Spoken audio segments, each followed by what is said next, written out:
Unbound Women, where a panel of authors from the Unbound Press come together to explore a particular subject. And this month we are talking all about pleasure, which is one of the principles of living unbound, like allowing pleasure to be your compass, and also one of the layers of unbound writing. So it's a really vital part of the unbound approach to writing a book, is that we aim to do that from pleasure as much as possible.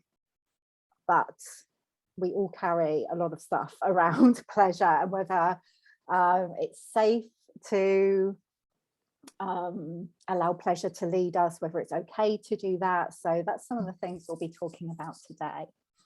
So I'm Nicola Humber, founder of the Unbound Press, author, writing mentor. And today I'm joined by 3 of our magical authors, Natalie Farrell, Sansom, and Sarah Wheeler. I wonder if each of you would just like to introduce yourself briefly before we kick off. So Natalie, do you want to go first? Because Natalie's book, actually, Light the Way, is out tomorrow. So just plugging that right from the outset. Yeah, I love it. Yeah, so hi everyone, my name's Natalie and I am the author of Light the Way. I am a light translator. So the light that I see in the world, I translate that to amplify the human experience. I work here. And I love writing and I love connecting and really helping people to tune into the frequency of their soul. It's great to be here. Thanks, Nicola. Gorgeous. Light translator. Love that. Perfect. Thanks, Natalie. Anna. Thank you. Hello, everyone. So I'm Anna Sansom, and I'm the author of a book called Desire Lines that was published with the Unbound Press just a mere 2 years ago. 2 years ago. It's extraordinary. That blows my mind. Blows I my know. mind. Yeah. And so I write about sexuality and sensuality, and particularly about finding our own paths and our own ways of relating and expressing this part of ourselves. I'm also an erotic writer, so yes. I was very excited to be involved in a discussion about pleasure. we were saying, we would have been surprised. Like every month I say, this is going to be the topic for the month. Who would like to come on? And it would have been a real curveball if Anna hadn't put her hand up. You needed to be here, so I'm really grateful you are. Thanks. Thank Anna. you. Sarah. Hi everybody, my name's Sarah Wheeler. I am currently writing a book which is, its working title is Enough! ! There's a bit of jiggery to go on with the rest of the title. It's sort of still getting formed, but the topic is very much about getting free from what I see as the curse, or like the wounding of the curse of too much and not enough inside of patriarchy. So that's the topic that I'm writing about. That's going to be published by the Unbound Press next year. I also self-published and still in the process of self-publishing my first book, Shadow and Rose, a soulful guide for women recovering from rape and sexual violence, that came out as an ebook last year. And I just received the testimony from one of the counselling psychologists who is giving a testimony for the book. So I'm hoping to have that out in paperback soon-ish. It's been a real journey, so I'm just letting it kind of make its own way rather than being like, right, I've got that, now do this. I just want to like get the testimony, be with that, feel like into what she said, and then the actual making of the next bit of the book can start to unfold. And I'm really pleased to be here as well. Joking aside, I said just before we came on live on Facebook, I was like, oh, I don't care what the topic is, I just wanted to be with my people today and be on a call. But yeah, I do feel like pleasure is a really important topic for myself as a survivor. So yeah, I'm sure we'll get to that. So yeah, I'm really pleased to be here. Yeah, me too. Thanks, Sarah. Yeah, and we had this conversation or started a conversation really about pleasure in the Unbound Writing Mastermind yesterday. Natalie was on the call. I was hosting a pleasure play shop, which was all about kind of how to bring more pleasure into your writing. But actually most of the session we were talking about those messages that we'd received about pleasure, either kind of directly or indirectly, consciously or unconsciously, particularly in our younger years as we were growing up, and how those have impacted us. And I think it's, you know, it can be tempting to think that pleasure is something kind of light and fluffy, and yeah, of course, you know, you would follow your pleasure. Why wouldn't you do that? You know, like it sounds like it can sound quite trite and quite a simple thing to do. But whereas actually it's probably one of the most challenging things that you can do in this world that we live in. And I'm curious to know if you're happy to share some of the messages you feel you picked up about pleasure in your early life, and maybe how they've impacted you, particularly in your creativity. It's a big question. To go first.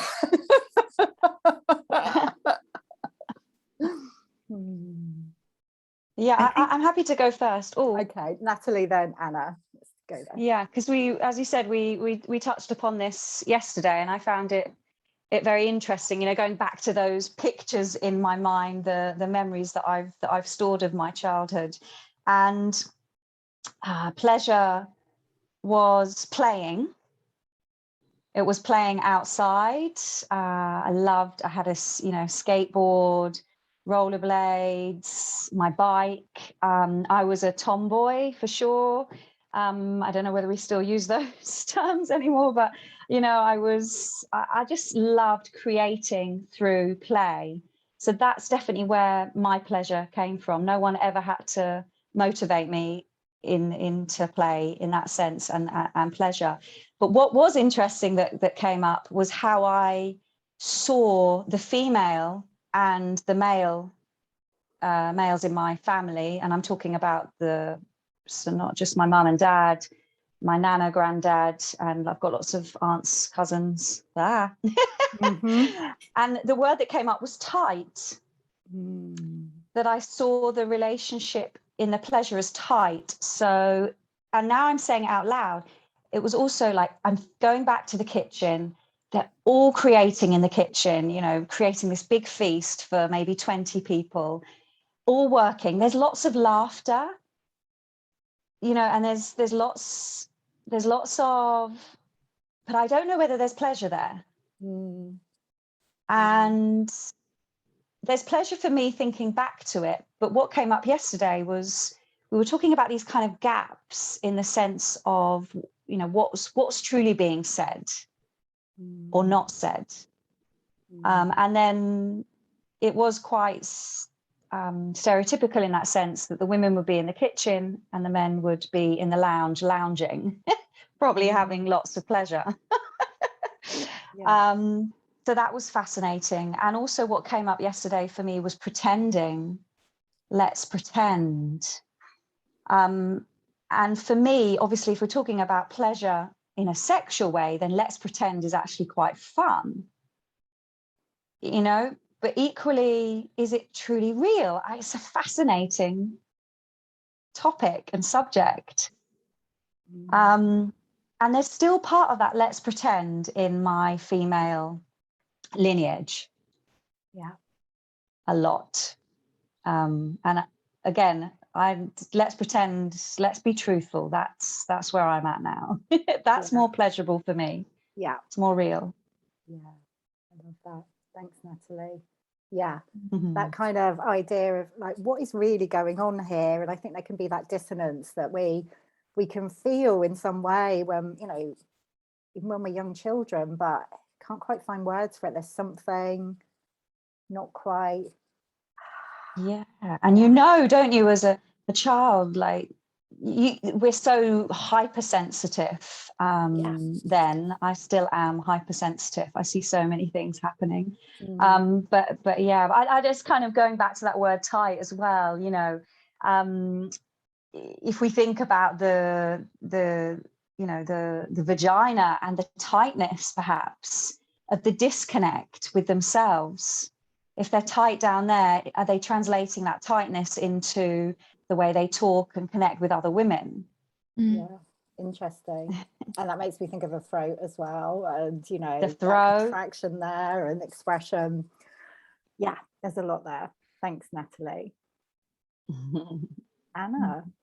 Yeah, I mean, I think it's really interesting, isn't it, thinking about what we learned as children and what of that we carry on with us into adulthood. And so I definitely learned that my pleasure came through playtime as a child, you know, and then as I grew up and, you know, got older and went to school, play only got to happen after all the work was done. So after the homework was done and the washing up had been done and all those kind of things, then you got to play and then you got your pleasure. And it was kind of that last thing on the list for the day was to fit it in. And I think, you know, even from a teenager, that was the messaging that was beginning to come through.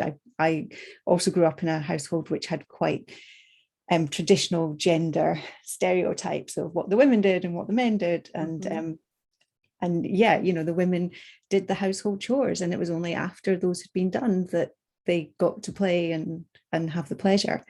But thinking about carrying that with me into adulthood, so I will still make sure that I folded the laundry and things like that before I let myself play.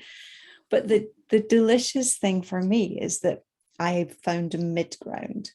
And so for me, because I combine, because of what I write about, because I write about erotica and sexual expression and intimacy, which in and of themselves for me are pleasurable topics. And because when I write about them, I find myself in a state of flow and enjoyment and receiving pleasure from the experience of writing.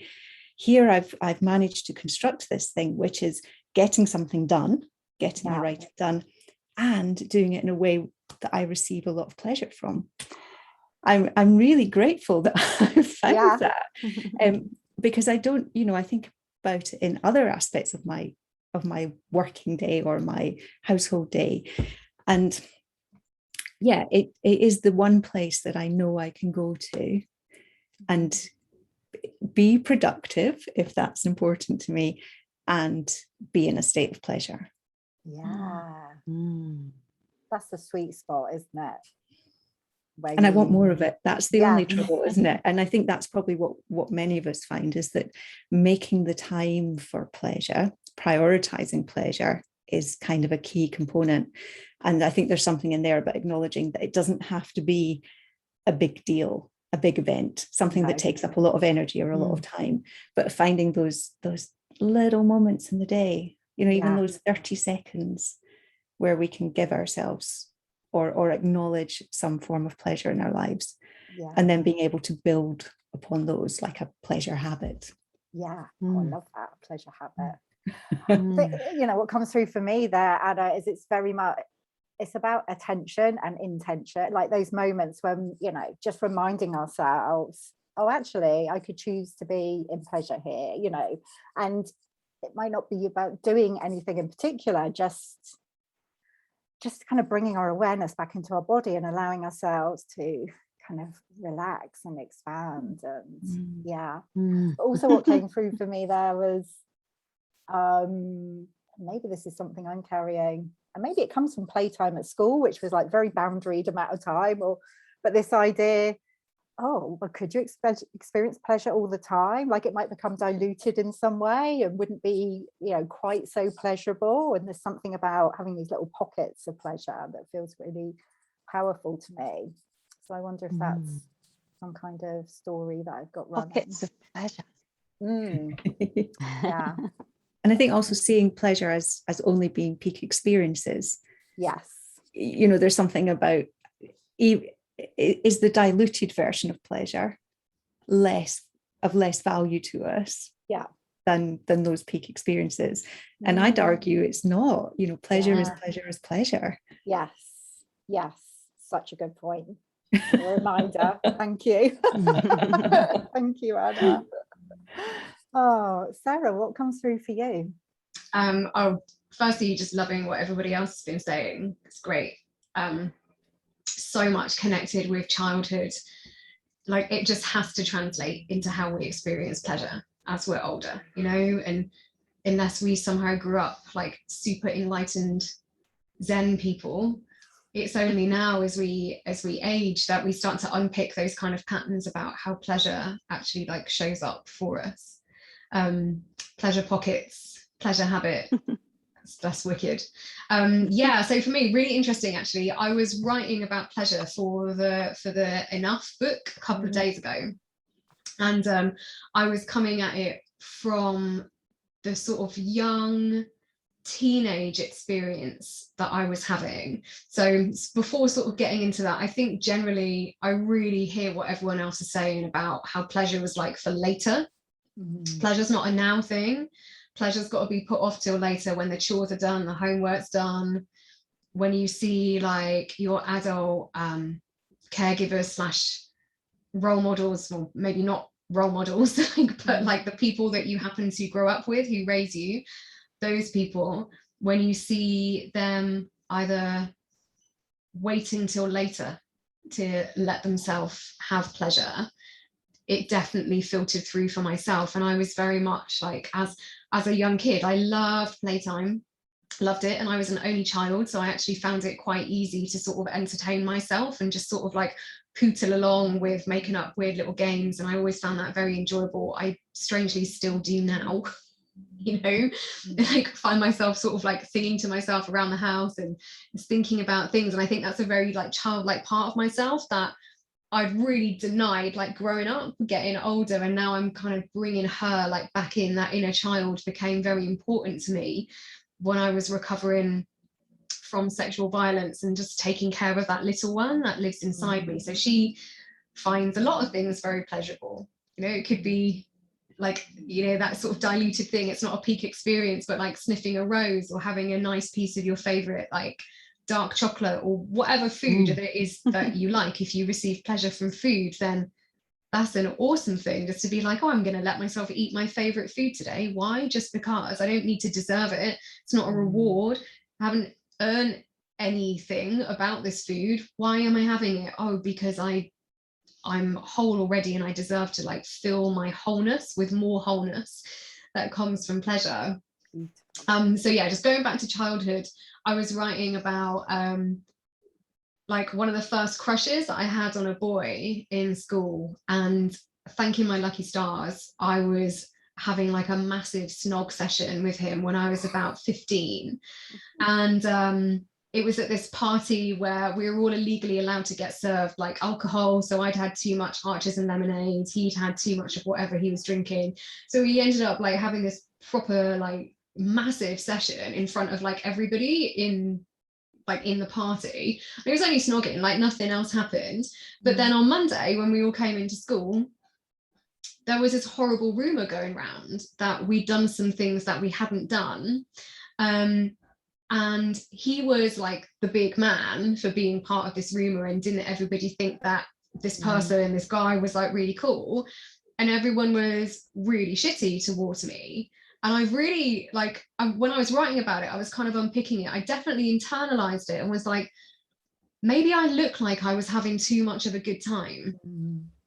And that's why this other person who'd seen us basically like getting off with each other, he'd made up this rumor that other stuff had happened that hadn't happened, because I was looking like I was getting too much pleasure from this. So maybe I would be that person that he labeled as someone who do XYZ thing. And I thought, okay, so it feels like the game here is that the pleasure is to be like received by the other person, the male in this instance. And in my role as the female here, I was there to provide something for him, which he's now getting like accolades for. And this thing didn't even happen in the first place. So how fucked up is that? It's a total non-situation. But it was like, it felt then suddenly kind of unsafe, not quite dangerous, but just kind of edgy, to show that you were having a pleasurable experience, because maybe that was a bad thing and people would think like bad stuff about the woman who was openly like receiving pleasure. And that definitely has played so much to do with my psyche and my body from like age 15 upwards. So it's kind of timely that we're connecting those things now and having this discussion. Yeah.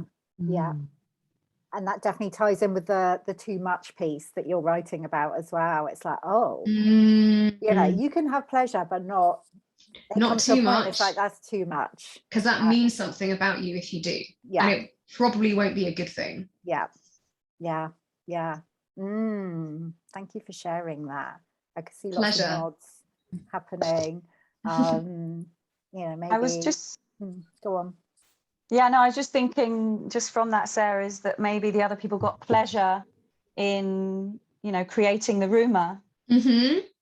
Yeah, because human beings we do get pleasure from that. We all like a gossip, and to just make stuff up that sounds like kind of juicy, you know. Yeah. And the impact that has, then, you know, and I can definitely resonate with that experience of really being in my pleasure, and then afterwards that being like shamed or attacked or criticized in some way, and it's like, picking up that message, okay, it's not okay for me to be in my pleasure, and I need to hide that or rein it in some way.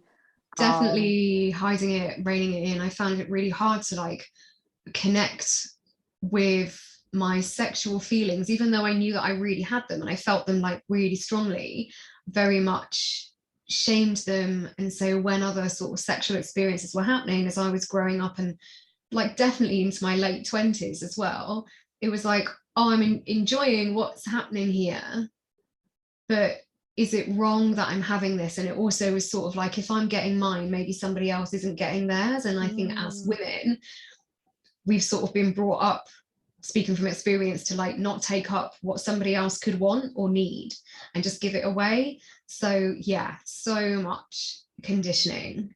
Yeah.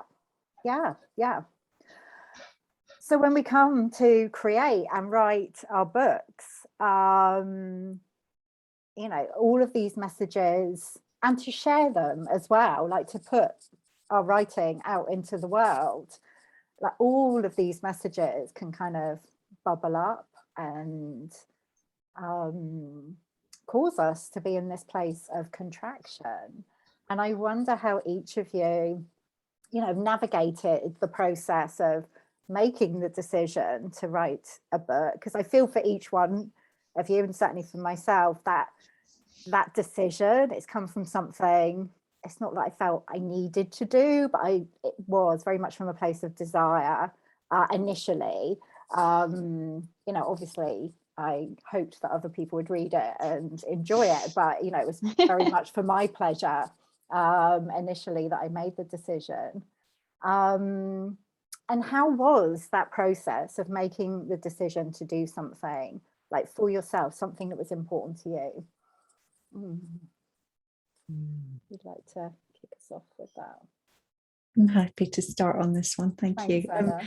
So I, you know, writing has always been my hobby, the thing that I love to do. So, and that can be, you know, for me, it's particularly fiction writing, but I also enjoy some creative non-fiction as well.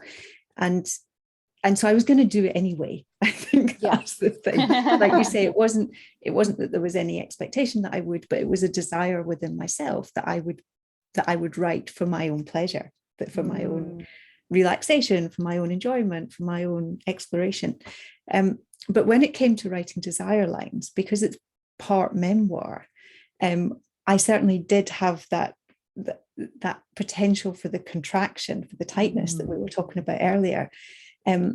Fear of vulnerability, fear of exposure, fear of people not liking me because of what they would read about me or learn about me or assume about me from my book. And one of the best pieces of advice that a friend gave me was, he said, you know, imagine you're on a desert island and you're going to write this book and no one will ever read it. That's great. No one will ever read it. But what that actually did was it freed me up to write what I wanted to write. So, and I think, you know, I've been in this position before where I've been writing for a magazine or writing for a particular website, and I felt that pressure of, is this what they want? Am I giving them what they want? Which kind of goes back to what you were saying, Sarah. You know, somebody's going to get pleasure from this. Am I making sure that the people who are reading it are going to have the pleasure? And actually I had to switch that around and it sounds selfish, and I'm really interested that I'm feeling that as I even say it. And yet, what is selfish about writing for yourself and writing the way you want to write? I mean, it's bizarre how much conditioning I carry. I don't know about everyone else, but I'm still carrying that. So being able to free myself up was huge in that. And then I'm really resonating, Natalie, with the like the day before the book comes out, because then the vulnerability hangover that I had after it was written and published and out there, and I had to take myself back to that desert island and say, it's cool, it's good. You know, I wrote this from this place. I wrote for pleasure, and I desperately, of course I want other people to read it and to get something from it and to enjoy it and to have pleasure in the experience, and whatever that looks like for them. But that desert island has been a really useful place to revisit at times. Yeah.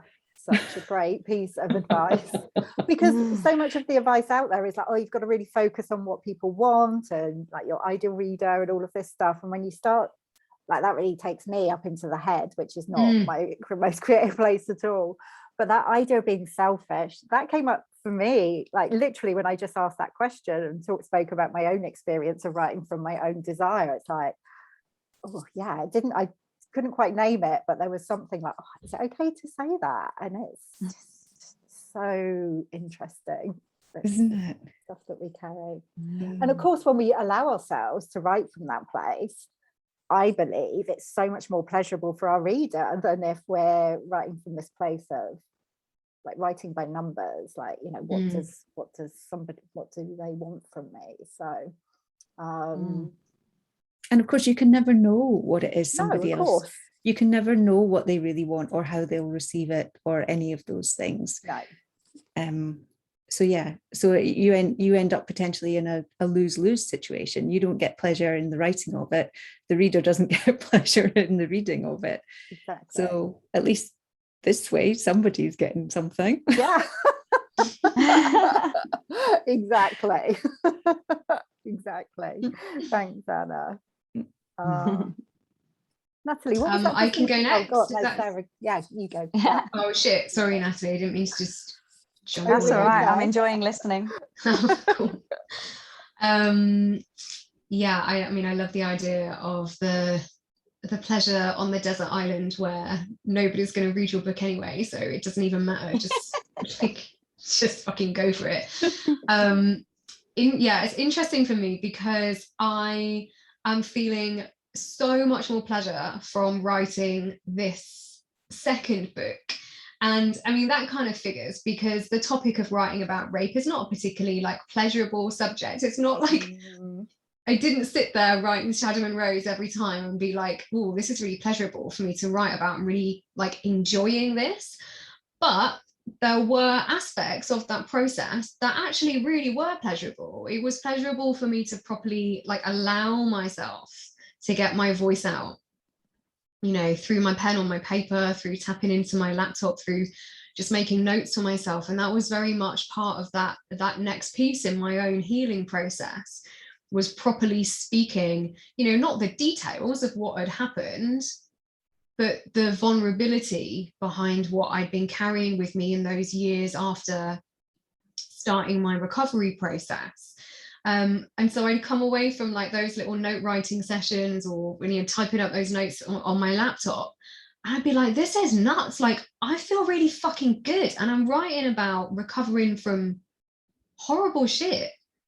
This is weird. And then going back to what you were saying, both of you, Nicola and Anna, like that selfishness about it. And is this okay that I feel like this? Is it right? Is it normal that I would feel like this?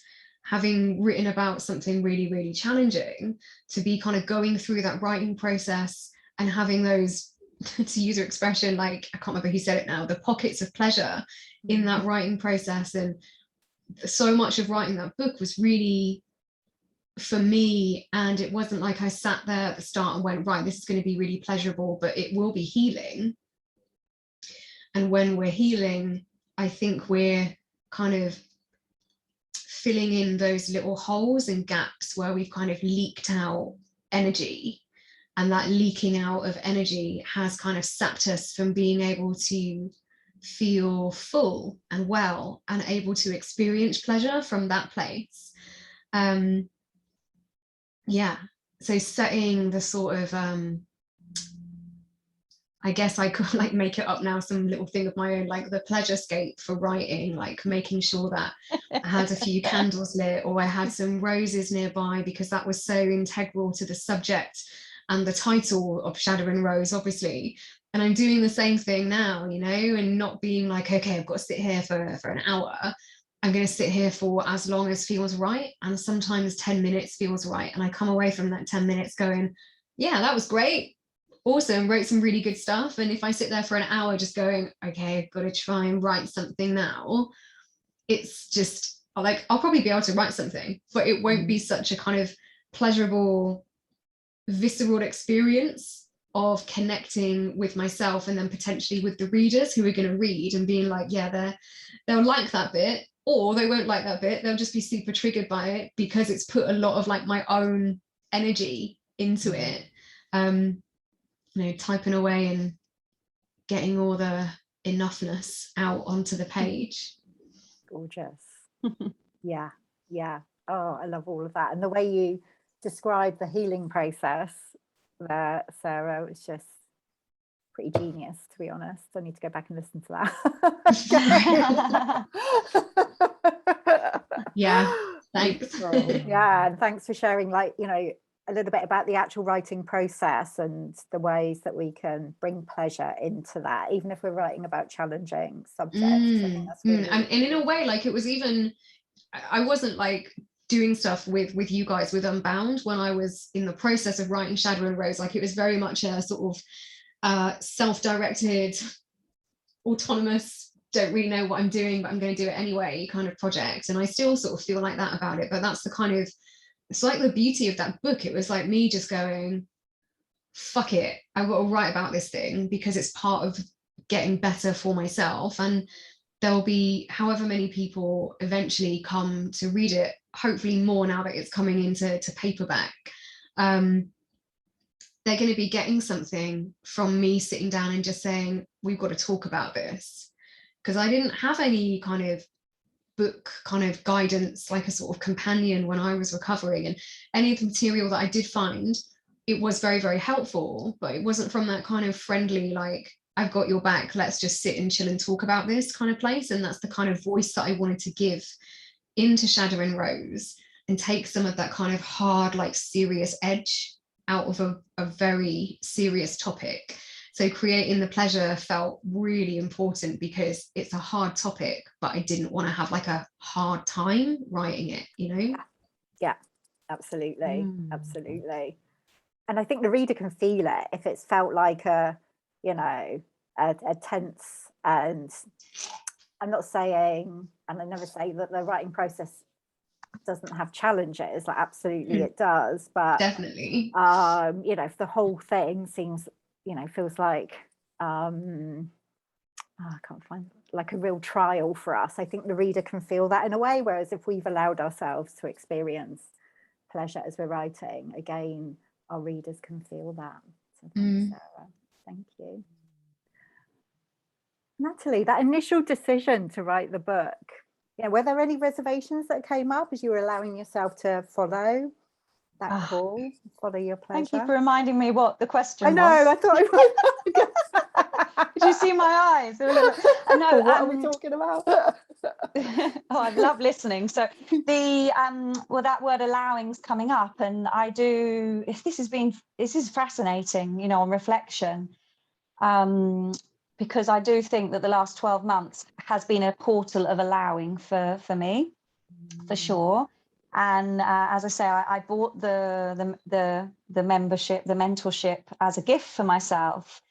But it was interesting thinking back on that as Sarah was just talking, because it took me a few months to decide to gift myself. And there was some money stuff that came up around that, even though I've always known anytime I invest in myself, the transformation is is, you can't even put words to it. It's way more than you ever imagine and think. So yeah, there's something there, like the playing, pleasure play, resistance, you know, kind of teasing myself, shall I, shan't I? And then just going into the writing, Nicola. Obviously you've been there with me the whole way. There was so much pleasure. It just really opened the whole ability for my whole of me to express. And when you were just thinking about it, like I think back to being a singer, and the first time that I had a piano lesson, I was 8 years old, and I remember looking at the music, and the piano teacher was like, wow, you picked that up quickly, because it was a language that I totally understood. And it gave me pleasure at that point at 8 years old to realize, this is something I get. Yeah. And writing is the same. Writing is easy for me. And it's a pleasure to say that out loud. It's just expression to me. I love playing with words. We've talked about this before. And what it does, the same as the singing and being in the music, is it puts me in flow. And when we're in our flow, we're in that most creative space. I know Elizabeth Gilbert kind of talks about it as in, everyone has a genius within them. And that's how I see the flow when we're tapping into creation.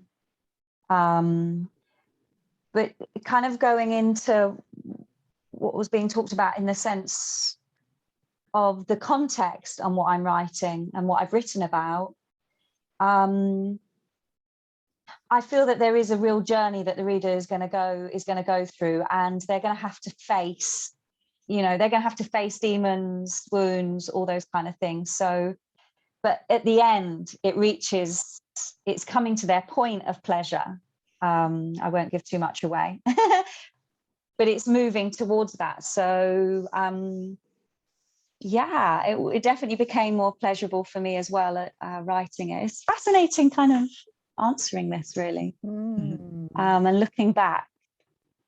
Yeah. And the other, in talking of the writing process, there's something that kind of has been coming up for me, which is like stop and drop, which is because I'm very much, if I get into it, I can stay there for 3-4 hours, but then my body was getting so stiff.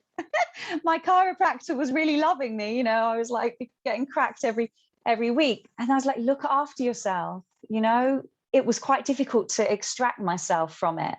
So there was a bit of pain in my physical body from the writing.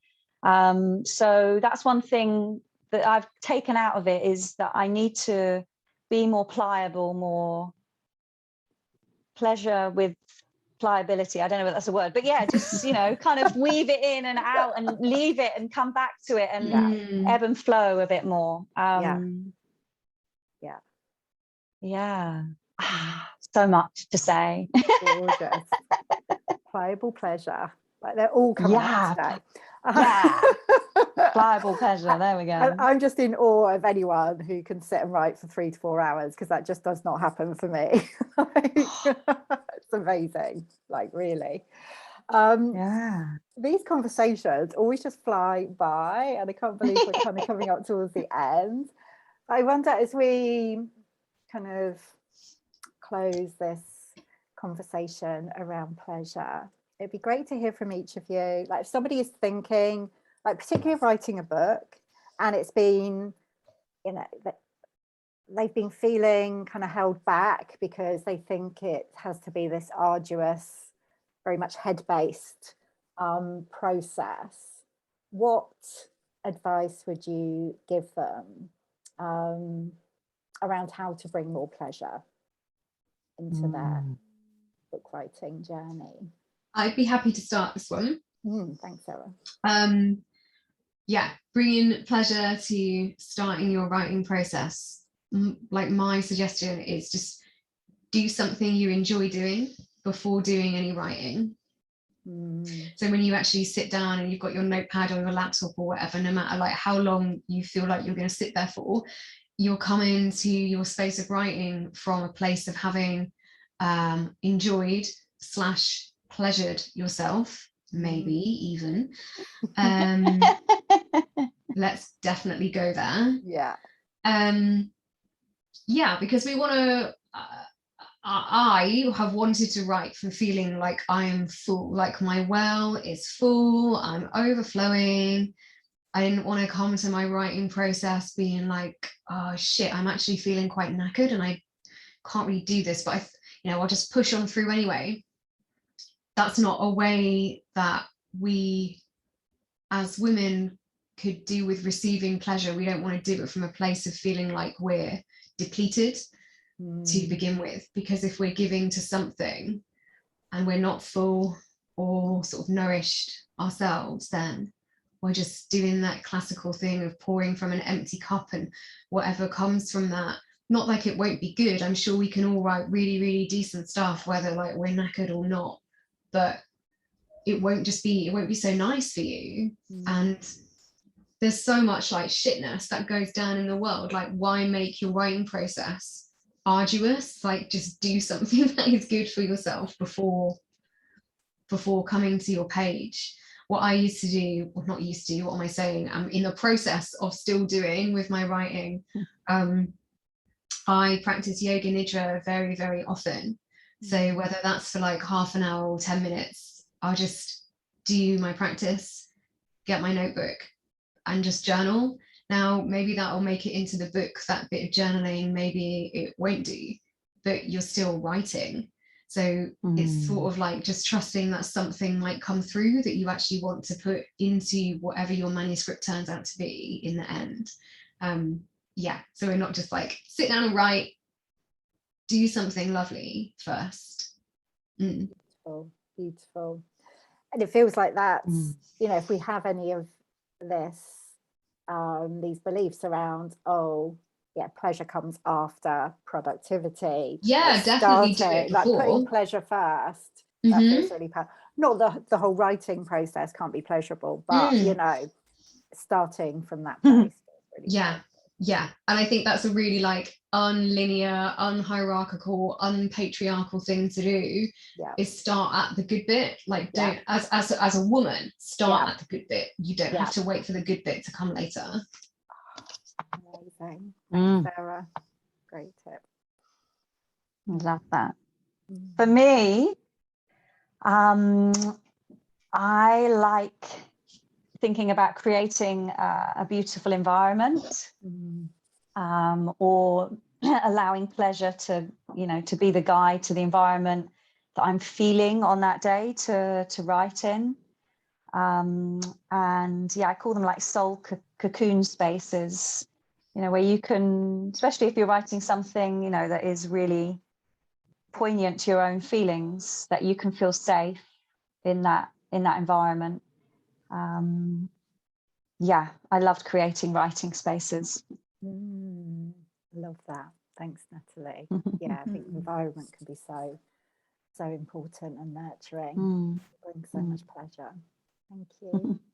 And Anna, how about you? What would you say? Yeah, so I'm currently co-creating a course with another practitioner called Jenny Verlig, and actually the pleasure habit thing is one of her things that she teaches people to develop a pleasure habit. So I'm very excited to be working with her. And one of the things that we keep coming up against with this course is that fundamentally we need to know we have permission to feel pleasure, to experience pleasure, to be pleasure. And it's kind of like, if we don't give ourselves that permission right from the start, we're always just kind of like not quite fully committing to the pleasure experience, because we don't feel we deserve it or can go there or have earned it, or whatever the things we've already talked about. So I guess my number one tip would be to fully give yourself permission to enjoy your writing. Like, what would that be like, just to say, I get to enjoy this. I get to get my pleasure. It's mine. Give it to me. Like, I'm having it. And then on a purely practical point, the other thing I think, is like, in terms of making your writing experience enjoyable, is do what it takes to make that enjoyable for you. So if it is creating your soul cocoon, if it is, having your pleasure before you write, if it is, one of the things that I've been finding really helpful is having writing prompts, because they inspire me. They like infuse me. So I've been using a lot of writing prompts from other people in other places for a lot of my writing of late. So like, find those things that give you enjoyment, and don't think pleasure has to be the peak experience. It can be those little, that was fun. I like that. Love the little things. I feel like I've experienced so much pleasure throughout this conversation, so thank you. My pleasure cup is full.